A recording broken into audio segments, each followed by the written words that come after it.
Welcome back, pet parent. I have one of, I think, the most interesting guests I've ever had on this show because of what she does. I have an integrative holistic veterinarian. Her name is Dr. Barrie Sands, who also does emergency critical care medicine. And I'm just so fascinated by her. I listened to her talk a couple of years ago at AHVMA, and I was like, I need to know this woman. And so I have tried very hard to weasel my way into her circle. And she's here with us today, and I'm just so excited to have her on and have her talk to you, because not only does she do emergency medicine, she does holistic healthcare, and she weaves in esoteric topics of energy medicine and quantum biology.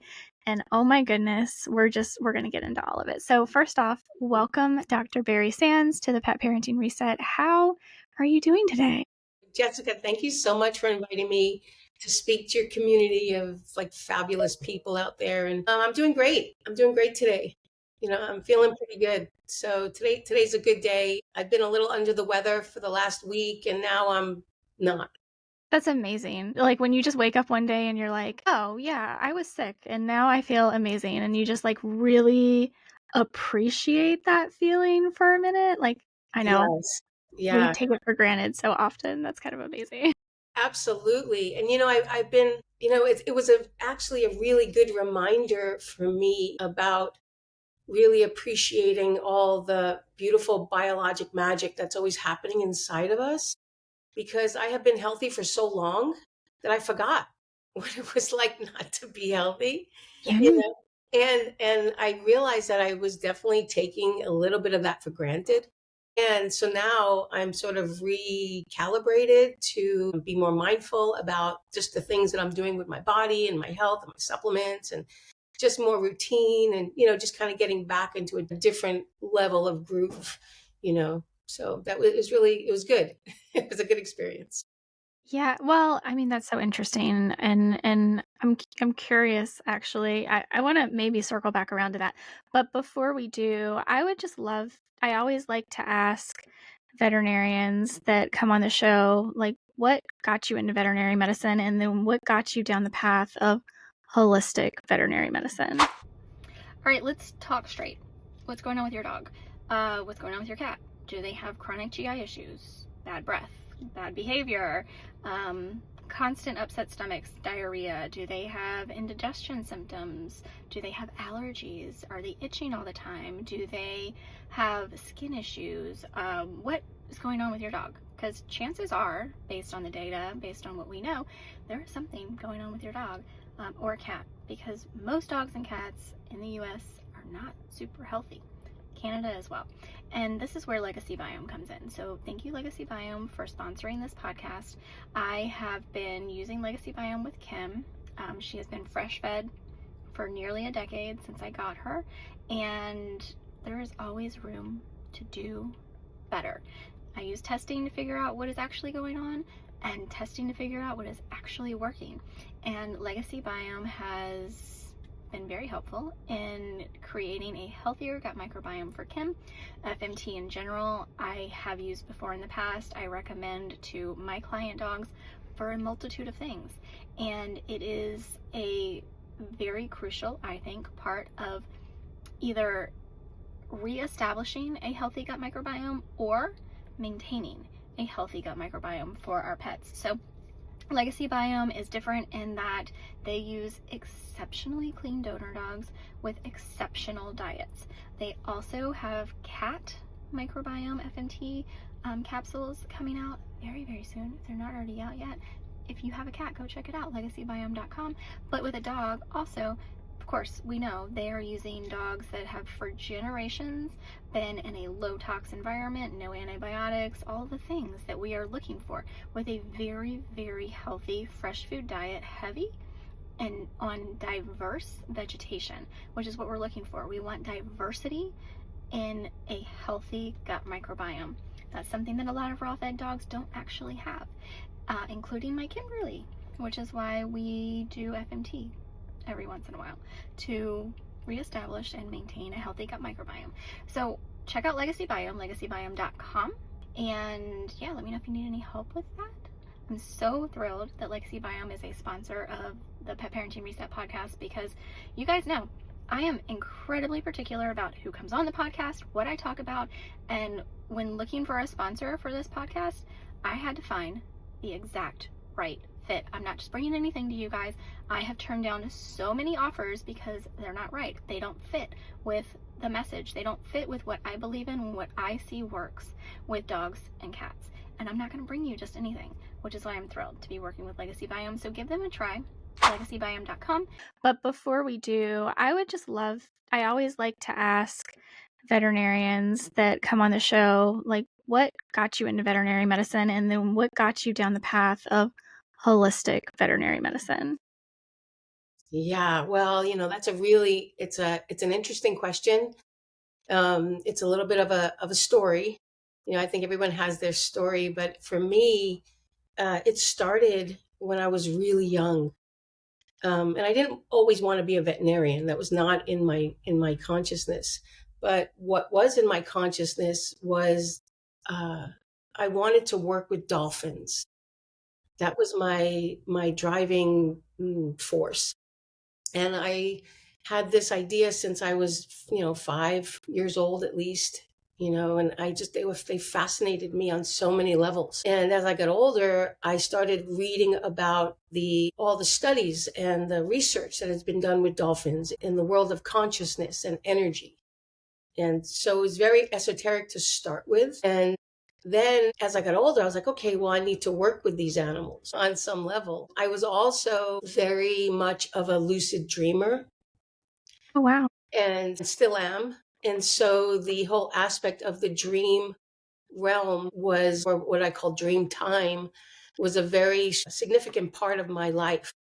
It was like my alternate reality constantly. And then I found out that dolphins had a sort of a similar esoteric sort of sharing of dream time.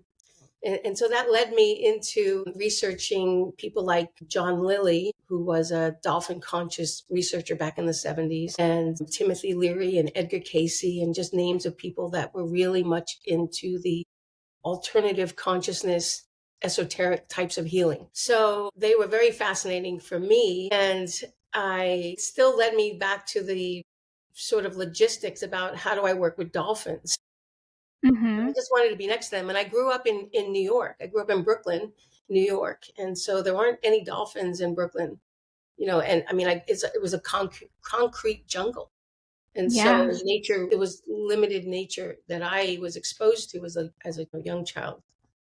Um, that being said, as I went through college, getting a degree in biochemistry because I just love sciences, I was also very much involved in neurology because I wanted to do dream research and I wanted to do dream research in dolphins. And so that led me down the path of wanting to get a PhD in neurology and dream research. So as I applied to all these programs when I was in college, so after my BS degree in science, I was going to get a PhD in neurology. But that didn't pan out because I didn't get accepted into any of the programs that I wanted. And so there was only 3 programs and they were very selective and, hundreds of people. And I just wasn't one of them.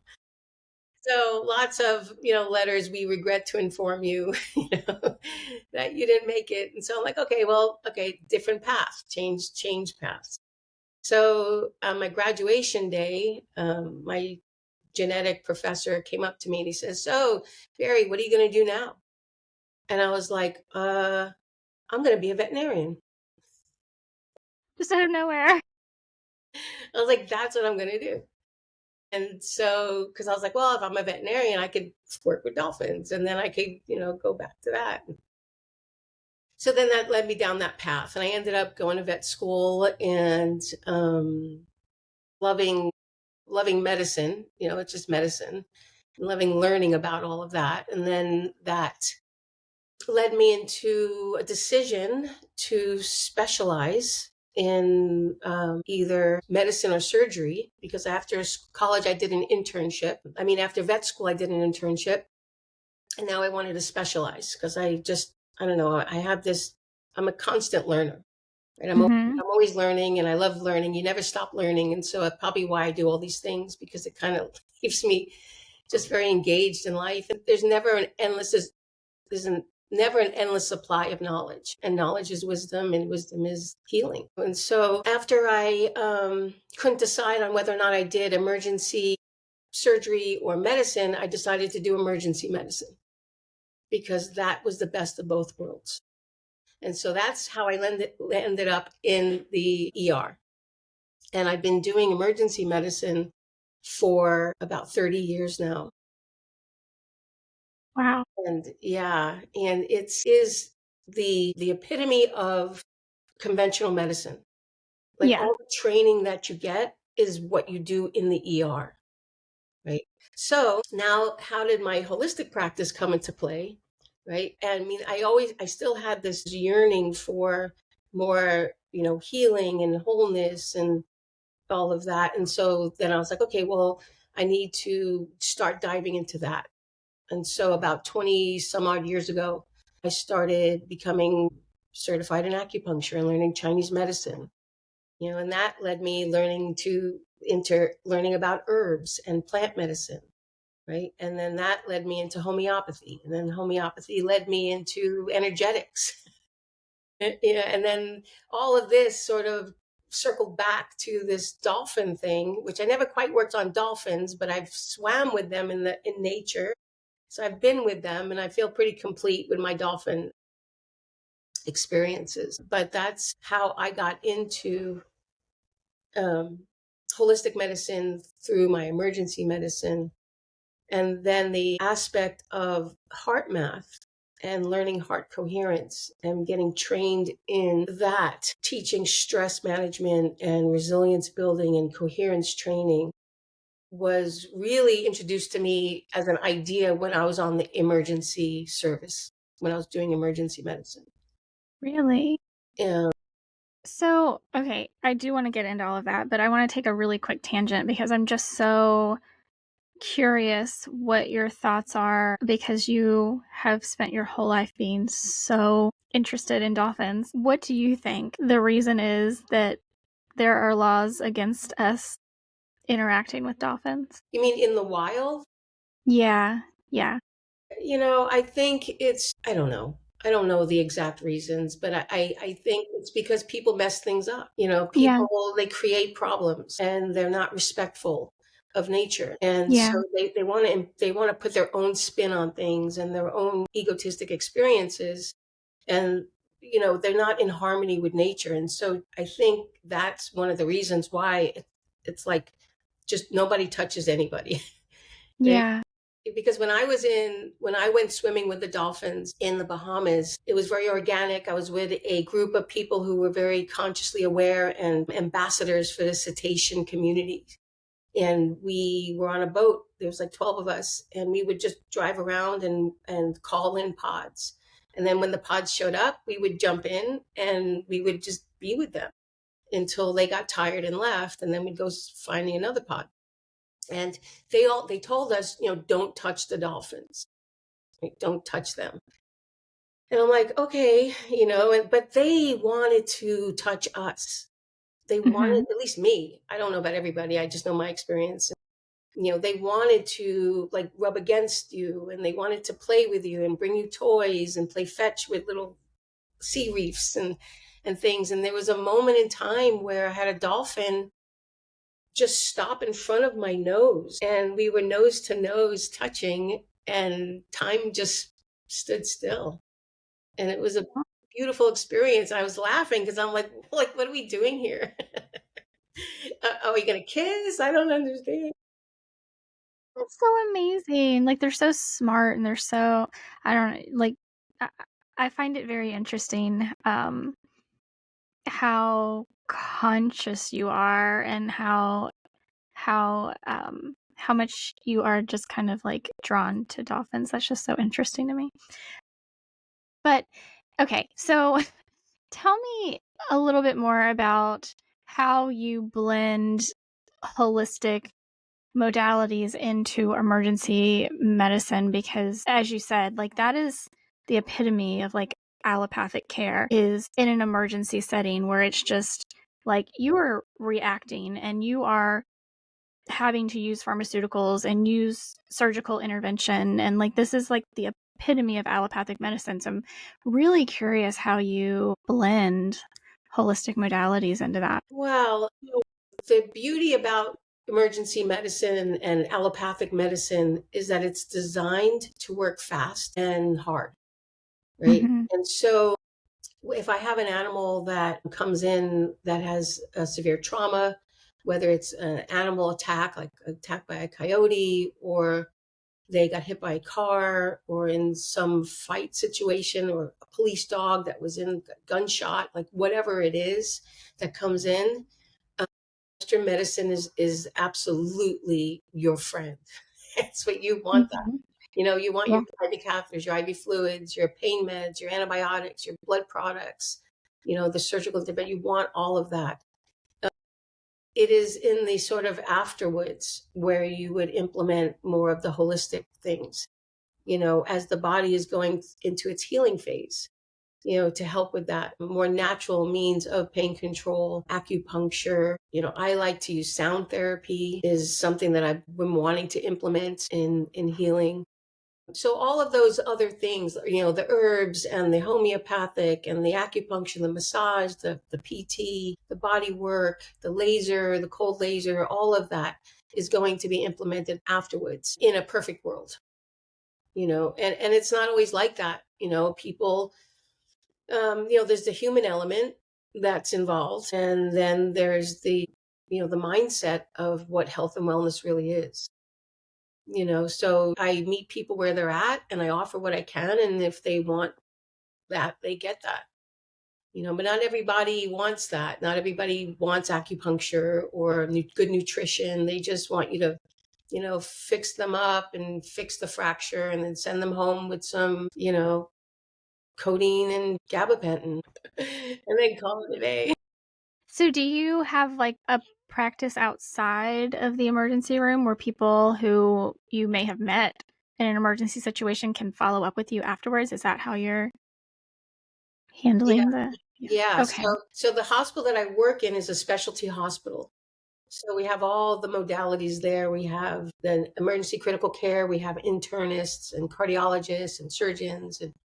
And I'm on the ER team, obviously, and I also have my holistic practice. So a lot of the times I meet a lot of my holistic clients in the ER, that are just Okay. keep coming back. They keep coming back for all these issues. And I'm like, okay, well, if we want to have you not keep coming in for vomiting and diarrhea, then let's help heal the system. And so then they make an appointment for a consult, for a holistic consult, and then we go down that route.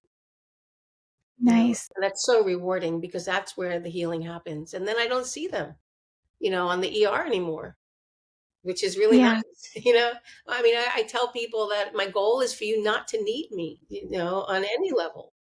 So it is really nice actually because the other veterinarian that I've spoken with didn't have that piece. And so I feel like in his particular instance, I feel like that burnout is going to happen with him so much quicker, which is interesting. And I don't know, it certainly wasn't something I had planned on talking to you about, but burnout in veterinary medicine is rough and real. And is that the fact that you get to potentially follow up with these people holistically, these pets holistically after emergency care, is do you feel like that has helped you from preventing some of this burnout?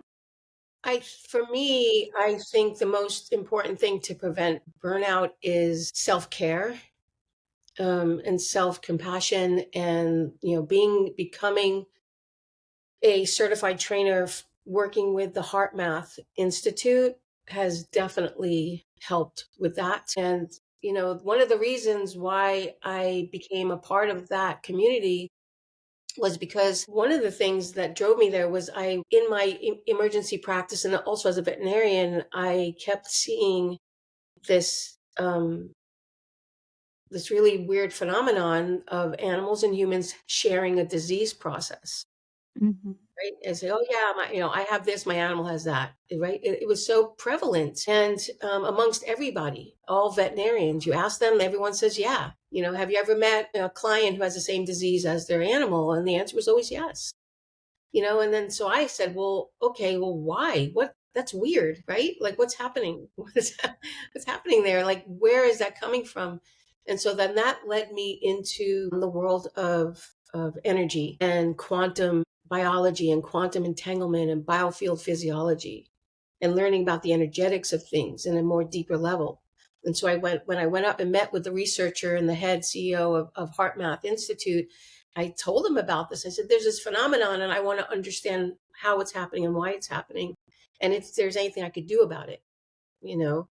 And so I learned about the aspects of going into coherence and what that meant, in your own physiology, and how that helps heal your body, and then how you can use that to heal the animals or even the people that you're interfacing with. And then that understanding led me to really circle back to how these modalities such as homeopathy and energy work such as Reiki and T-touch and quantum touch and cranial sacral therapy, how all of that really works in the system.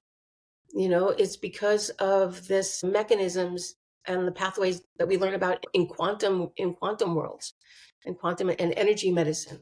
So it all circled back to energy medicine. Yeah. So sorry, go ahead. Go ahead. I just there's a lot that we're talking about, but Yeah. it made me realize that this energy work is really the icing on the cake of everything that we are experiencing. We're taught in school about biology and we're taught about chemistry and how chemistry drives biology, right? You take a pill, you get better. It's that kind of thing. But what we're not taught is the physics that drives the chemistry, that drives the biology, and then the energy that drives the physics, that drives the chemistry, that drives the biology. So then you just bypass the middle and say energy drives biology. And then you just start working with energy. And what I found is that it's simple. It's so simple to when you start from that level, to go down. And you don't need any tools or medicine. The energy is the medicine. The thoughts are the medicine. The emotions are the medicine. There's a lot to tap into in that way. The sound is the medicine.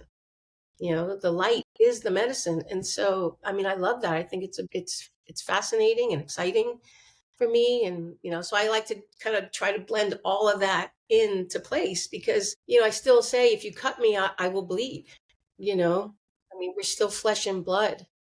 And so, if I take a knife to my hand, it's going to bleed and I have to do something to make it stop, right? By opposing the tissue and then putting over a Band-Aid, right? But after that, everything underneath that is the energetics of the body that's healing that, you know? Yeah, so what are some of the things, because I'm thinking of things that, you know, are not actually that easy to do in today's world, but that we need to be doing so badly to reconnect and to kind of get that our energy, pull our energy back for one. Like I'm thinking of like how scattered our energy is in today's world. What are some of the things that you might send pet parents home to do on their own without tapping into the things that they might need to come in for, whether that's acupuncture or laser or because I mean, obviously there are PIMP devices, there's red light, there are devices that we can use, but things that pet parents, you said it can be free. What are some of these things that you might send pet parents home with to do to kind of work on that energy? Yeah. Well, the first and foremost, I feel people need to learn how to reconnect with their hearts. And then when you reconnect with your heart, you reconnect with the source of the energy that's infusing that. And you also gives you an opportunity to connect with the ground and the earth. So simple things like, I mean, there's breathing techniques, there's heart brain harmony coherence techniques. Then there's just super simple things like grounding, going out in nature with your animal, barefoot in the grass, laying down, letting the earth kind of rebalance the physiology. And hydration. Hydration is such a key factor in so many things. And like I say, the solutions are pretty simple, but they're not easy because a lot of Yeah. people are just, they're wrapped up in their story, in their days, in their to-do lists, and their fears, their fears of, their animal being sick. Because I mean, really, we're all talking about illness, right? Because if everybody's well, then everybody's well, and there's nothing, then we have nothing to talk about, really, right?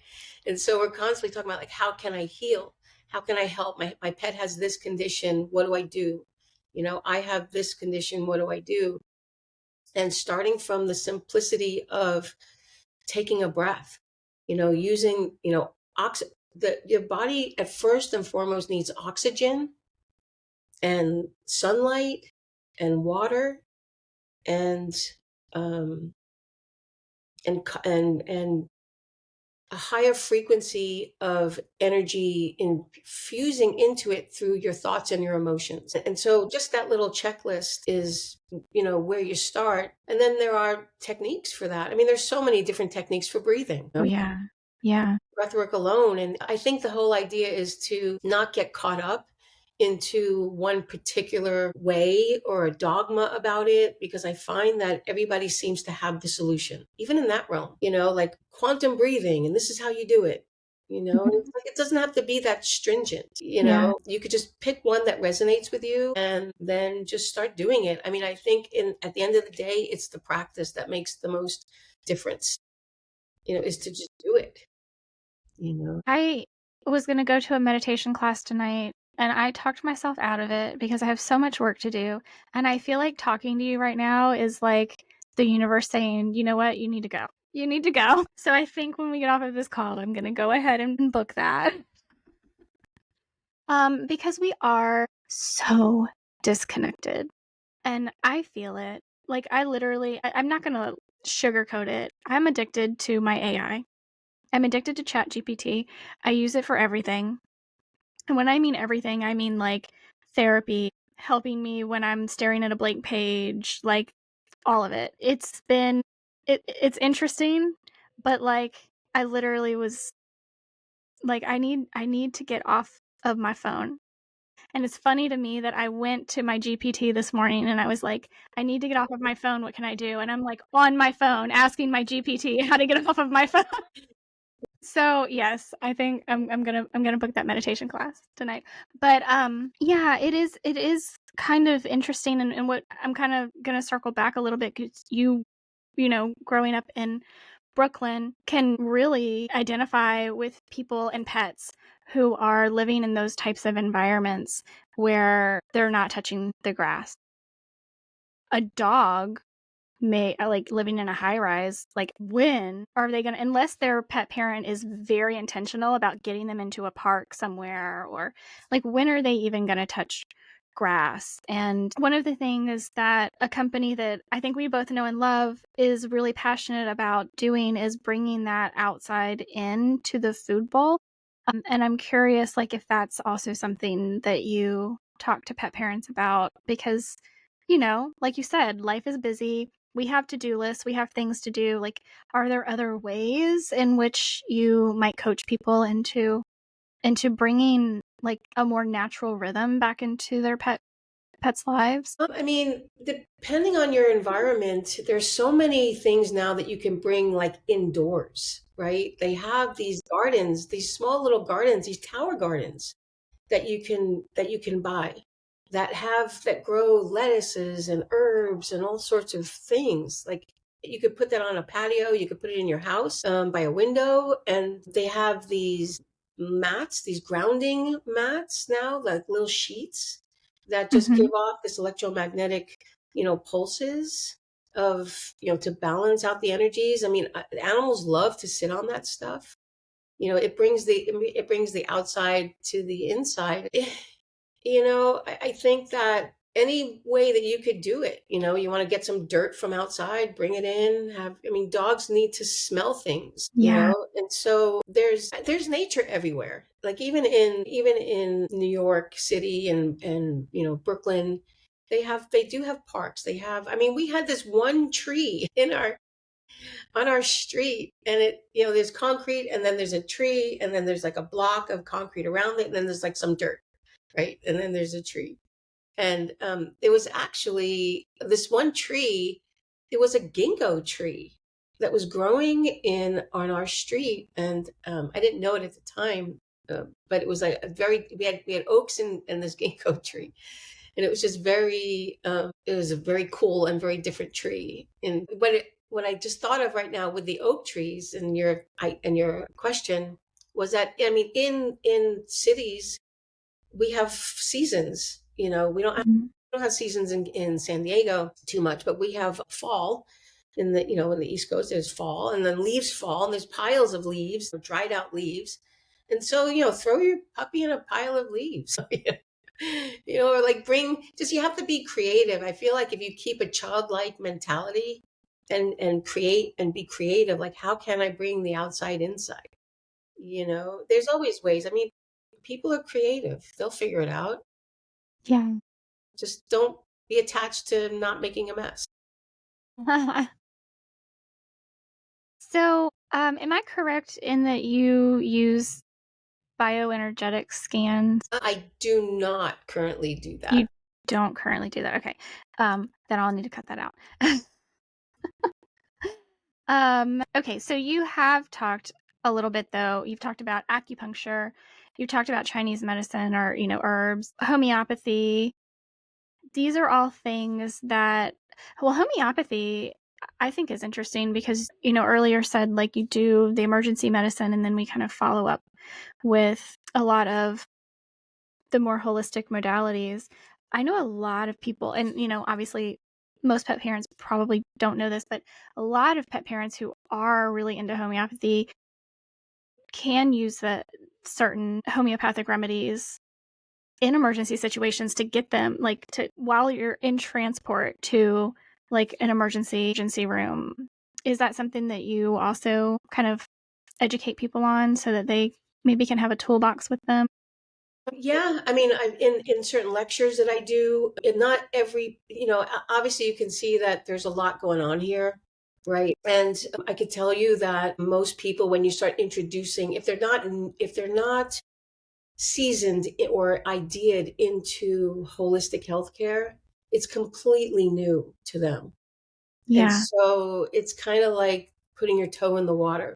Because if I start to tell them, oh, you could do this, and then this, they're completely overwhelmed and they don't know where to start. And so there's this kind of little nuance about like, so how do you start? Because I could tell people like, yeah, you should go out and get this homeopathic remedy. It's really good for seizures, and this is good for bug bites, and you can have that in your little toolbox, and they'll be like, okay, thanks. And that's the end of that, and it never happens, Yeah. so, but I try, I try.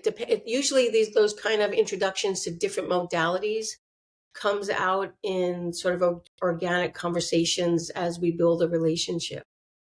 I mean, unless I invite them to a course that I'm giving and say, okay, learn everything you have to learn and do that. Because there's a lot of holistic veterinarians that are doing that. They offer courses, right, to try to get pet parents to have a more global thing. And I mean, the first and foremost, we all talk about diet because that seems to be the one where everyone falls short on to begin with. It was that diet conversation, and then the microbiome, helping to reestablish the health of that, which helps with the gut brain axis, and it helps with anxiety.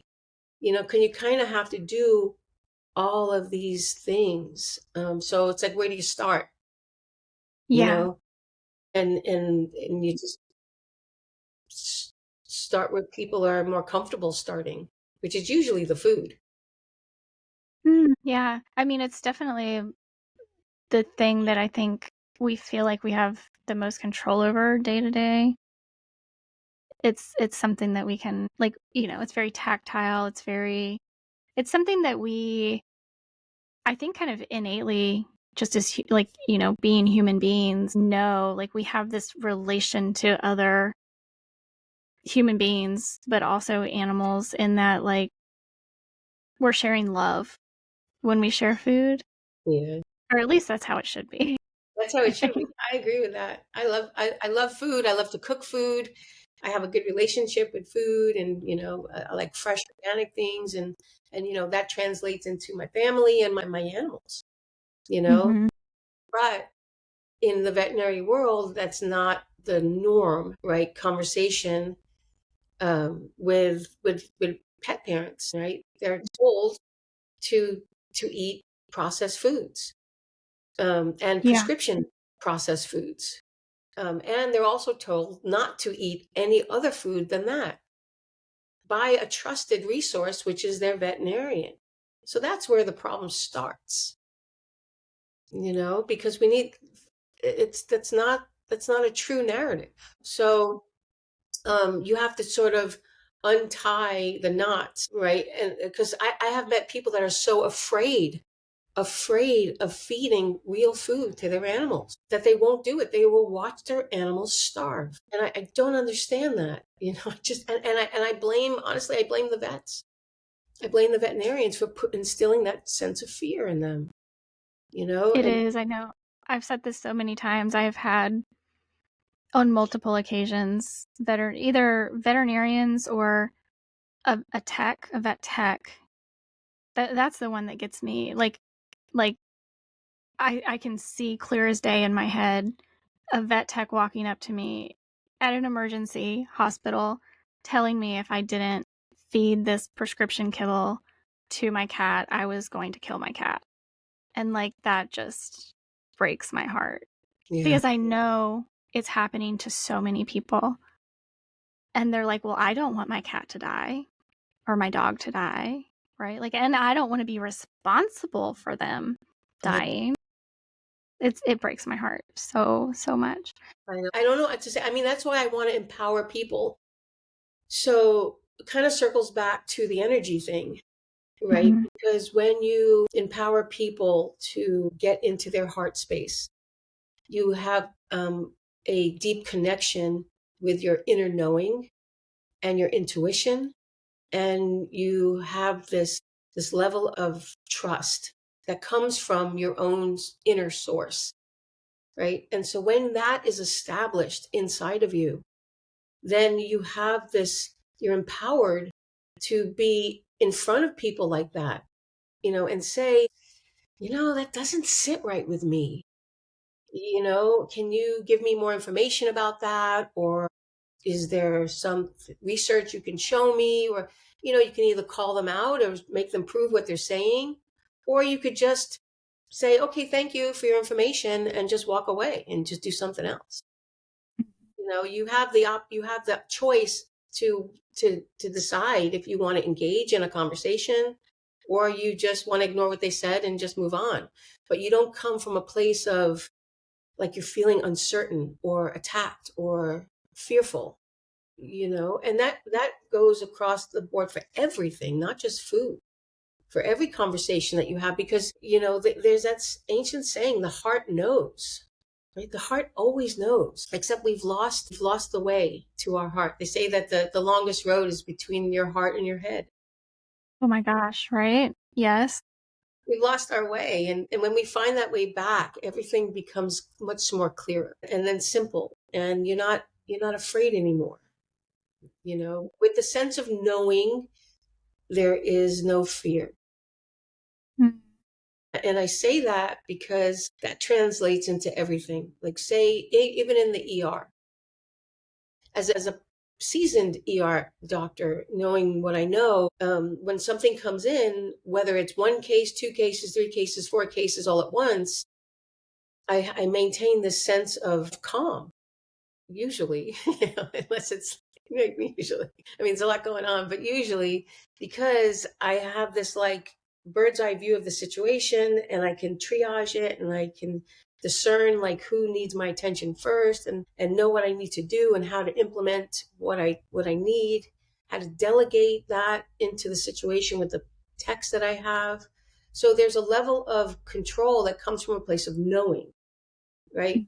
And I remember what I felt like when I was very new to the situation and how I was like, oh my God, what do I do? There was fear because I didn't know. So when you know, that fear goes away because you're like, okay, I got this. And even if you don't know what to do, ultimately, you know what to do next. I had to write that down because that's just so powerful.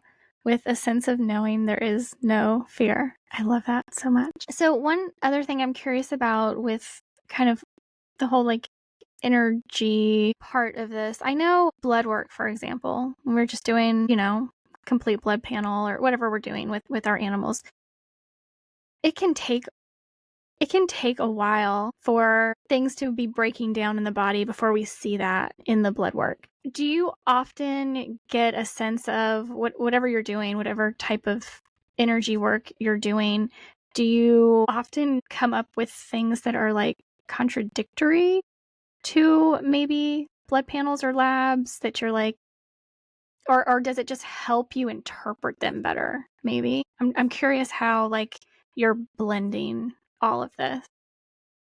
Well, I mean, lab work is a piece of information, right? It's just part of one piece of the puzzle. Hmm. And it depends on the type of lab work you're doing, right? There's all Sure. these different lab work. So your basics, CBC chemistry profile is a very superficial, Hmm. kind of lab work.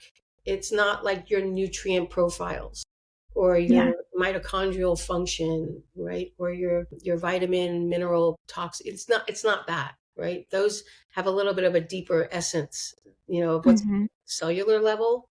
This is more of an organ level kind of thing. And so, for instance, people say, "Can you diagnose cancer on blood work?" And I'm like, yeah, if your dog is really, really sick and his blood work is completely normal, he has cancer, Mm. which is so interesting because I have seen dogs riddled with masses inside their abdomens, inside with their liver tumors and mesenteric tumors, whatever. It's like just cancer on the inside, and their lab work is completely normal.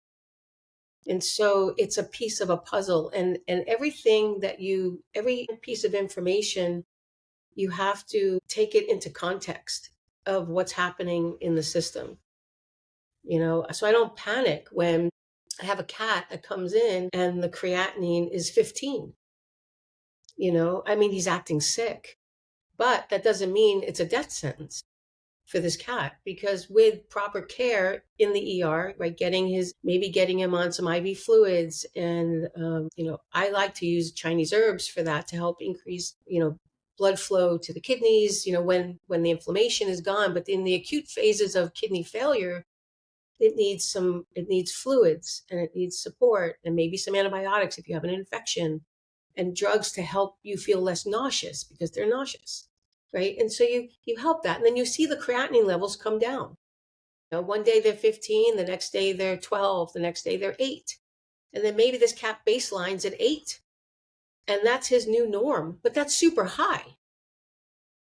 I mean, a upper level of creatinine, maybe 1.9 is kind of acceptable.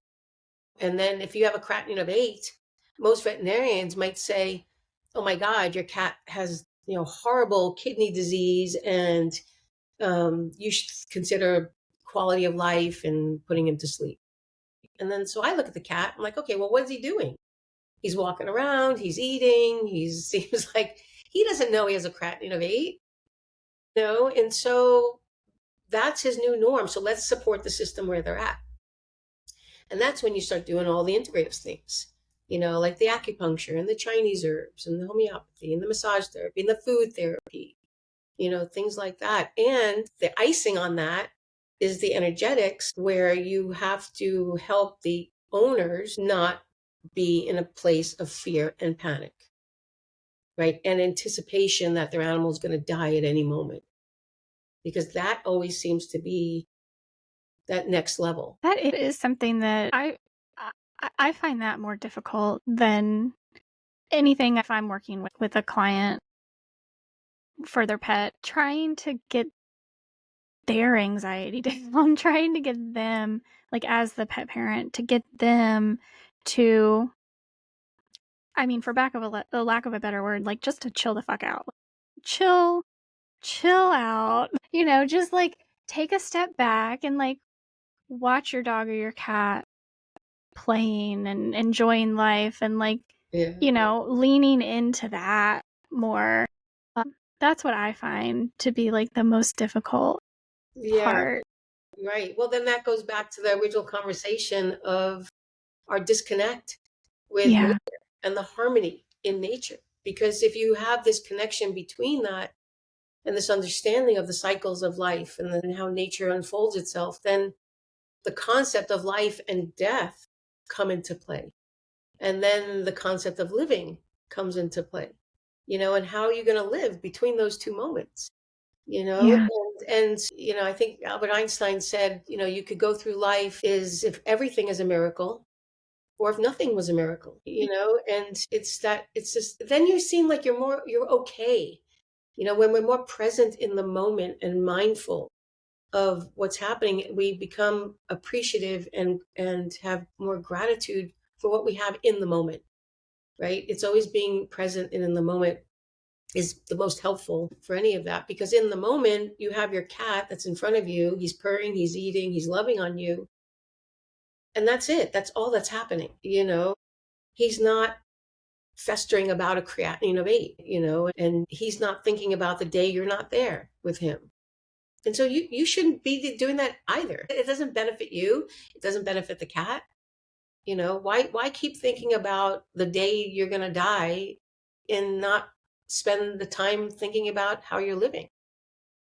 So powerful. So, I feel like I tell people all the time, like, my podcast is my favorite thing that I do, and for so many reasons, because I get to meet wonderful people like you, for the fact that, like, I'm learning just like everybody else is learning that's listening to this, but also a lot of times I feel like whatever messages are coming that day, whoever I am talking to that day, it's like I needed to hear. I don't know who is out there is listening and who also feels that way, but like I needed to hear that, and I definitely feel like I needed to hear so much of what you said today. And I know that you have a recurring, kind of like a live podcasty type thing with a dear friend of both of ours, Pam Roussel, with Perfectly Holistic. So that's definitely somewhere where people can find you and listen to a lot more of what you have to say. But I heard you say something earlier about courses. Yeah, so I am in the process of developing courses because I think that they're a really good way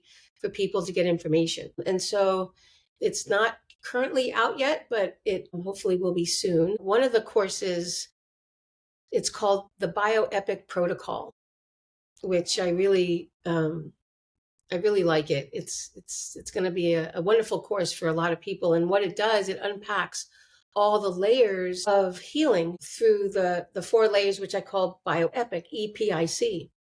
So it's the bioenergetic, biophysical, biointelligence, and biochemical. And so when we learn about all of these things, because everything is important in the picture, you still need to eat, you still need to drink, you still need to you need to detox. Your body sweats, your body eliminates. We're human, we're biological ooey gooey systems, but we're fueled by energy.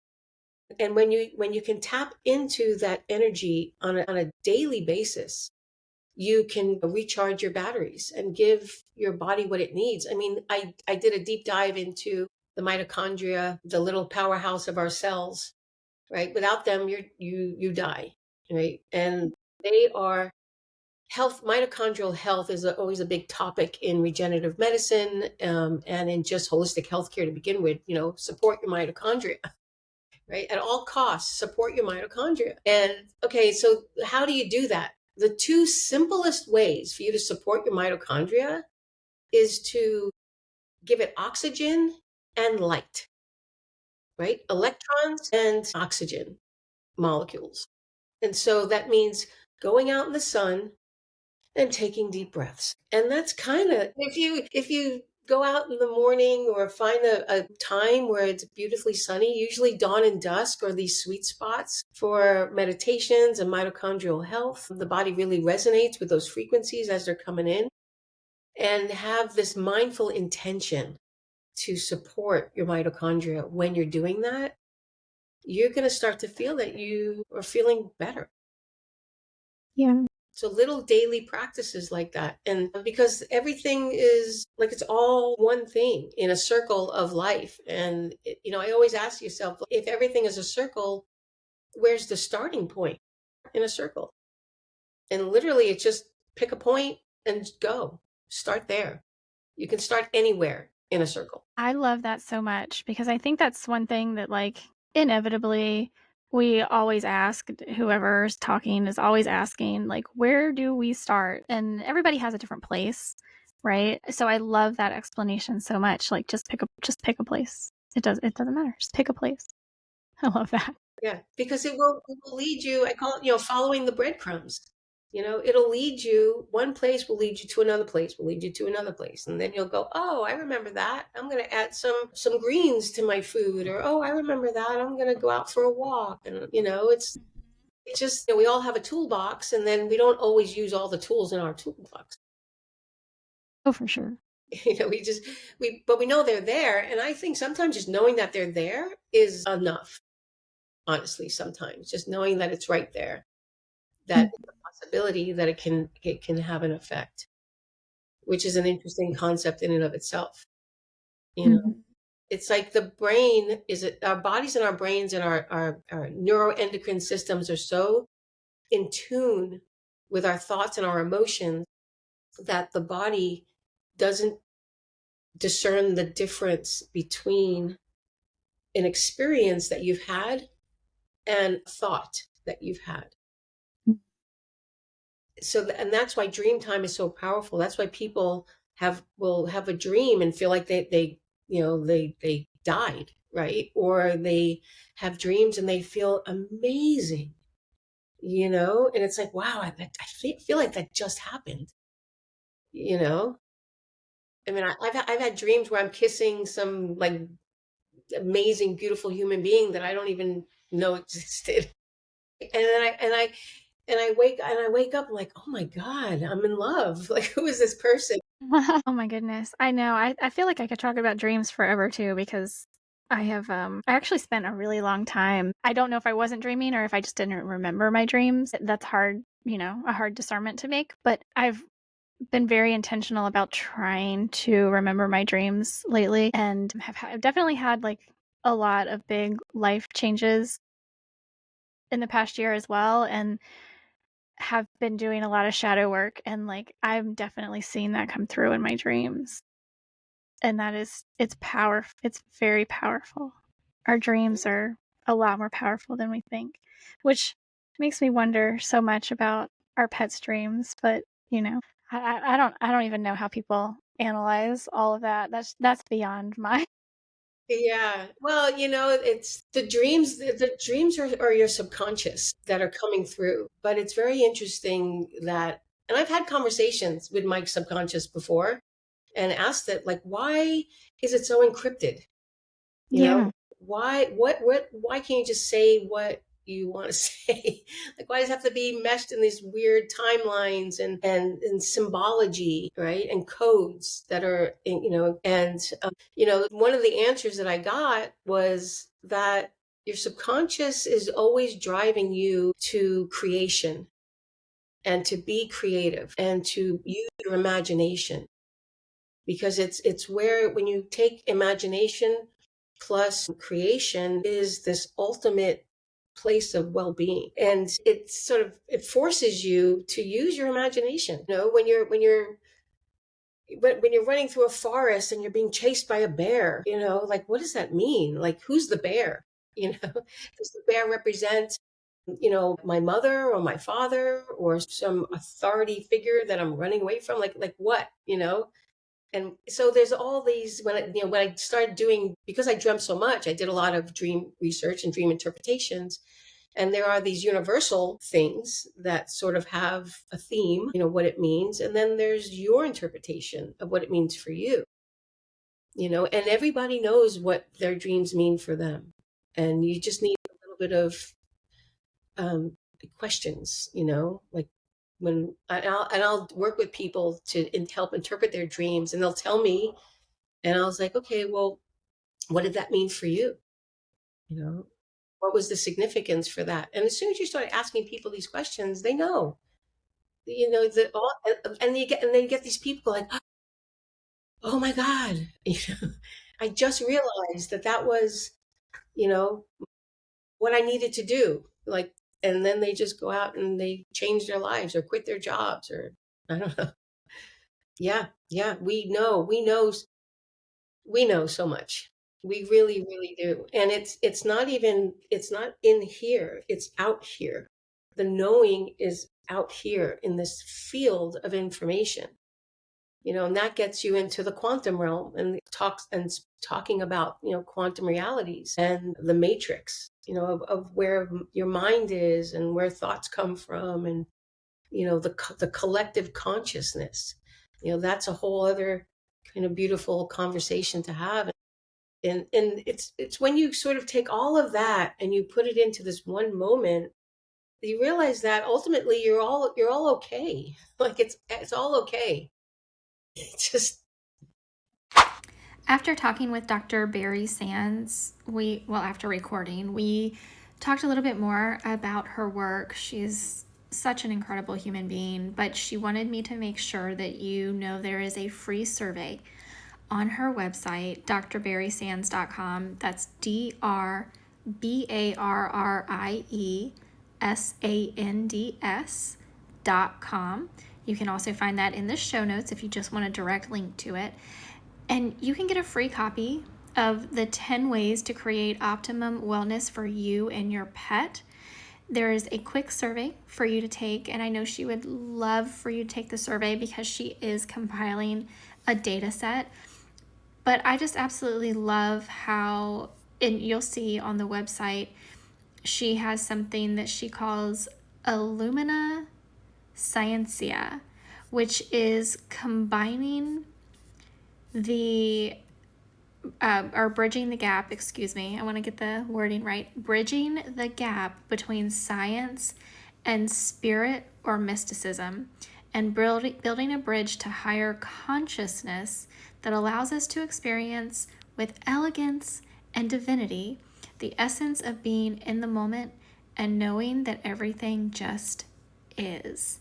So go to drbarriesands.com, that's drbarriesands.com, and scroll down just a little bit on the homepage. There is a section that says get a free copy of the 10 ways to create optimum wellness for you and your pet. And then it says click here to take the survey. The survey is about the human-animal bond. Doesn't take very long to take the survey. And I know Dr. Barrie would love for you to do that. Go ahead and take that survey, get your free download, and stay on top of what Dr. Barrie is doing, because honestly, she is an incredible human being. She's so inspiring. I always love seeing her and talking to her, and I'm just really glad that she came on to talk to me and all of you. All right, pet parents, you already know that I talk all the time about needing to stop, as much as we possibly can, feeding our fur babies garbage. For lack of a better word, that's what we talk about here a lot. And again, doing the best we can, that is the message above any and everything else.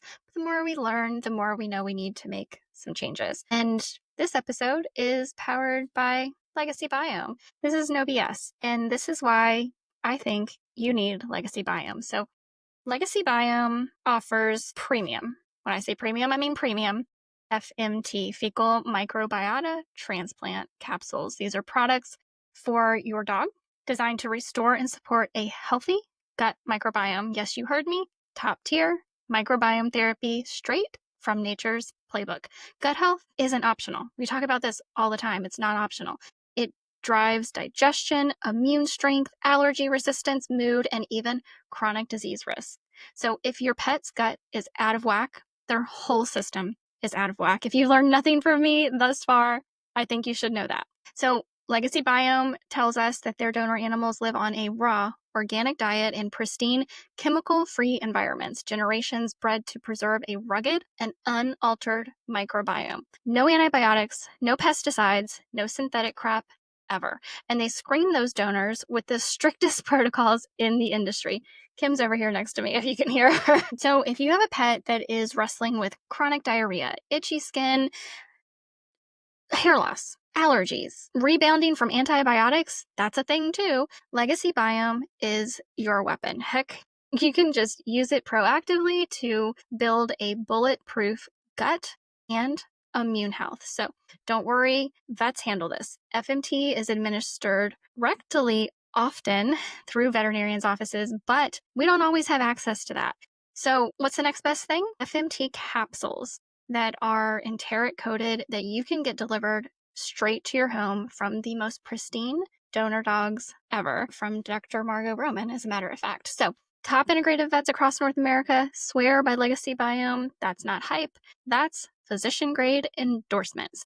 If you're ready to stop the gut wreck and start the comeback with your dog, head to legacybiome.com. That is legacybiome.com, legacybiome.com, and get some for your pet. And by the way, let me know how it goes. You know me. You can always reach out to me on Instagram.